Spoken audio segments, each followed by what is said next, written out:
விஷயம் வருமாறு நான் சர்வாதிகாரம் பெற்று தென்னகத்தை என் விருப்பப்படி நடத்த பெரும் பதவியை ஏற்று திருநெல்வேலியில் தங்கியுள்ளேன். என் பெயர் WSC ஜாக்சன் என்பதாகும். ஏனைய பாளையக்காரர் எல்லாரும் அரசியல் முறையாக என்னை பேட்டி கண்டுவிட்டு வரியும் செலுத்திவிட்டார்கள். நீர் மட்டும் வராதது ஏன்? குறிப்பிட்ட தேதிக்குள் என்னை வந்து பார்த்துவிட்டு வரி செலுத்தாவிட்டால் பாளையம் பறிக்கப்படும். அதற்கு பின் ஏற்படும் அனைத்து விளைவுகளுக்கும் நீரே பொறுப்பு.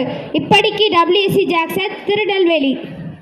அச்சுறுத்துகிறான் அவன், அந்நியன் அவன், அகம்பாவம் பிடித்தவன். கட்டளையிடுங்கள் அரசே, அரைநொடியில் அவன் தலையோடு வருகிறேன்.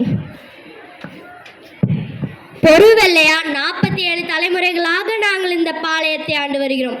இதுவரை வரி என்கிற சிறு காசு அவருக்கும் கொடுத்ததில்லை, கொடுக்க போவதும் இல்லை. You are not paying tax, for that's only we are suffering. பிழைக்க வந்தவர்கள் தானே நீங்கள். பிழைக்க முடியவில்லை என்றால் உங்கள் நாட்டை தேடி ஓடிவிடுங்கள். இங்கு என்ன வேலை உங்களுக்கு? வரி என்கிறது எண்ணி நிற்க உங்களுக்கு அவமானமாக இல்லையா?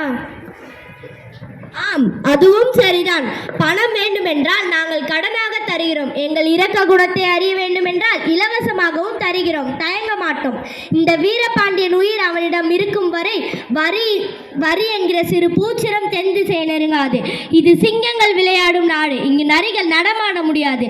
சென்று விடுங்கள் இங்கிருந்து. அவனையும் ஓடச் சொல்லுங்கள் இந்த நாட்டை விட்டு. I will come back. But finally, Jackson summoned its one-off soldier to meet him within 15 days in his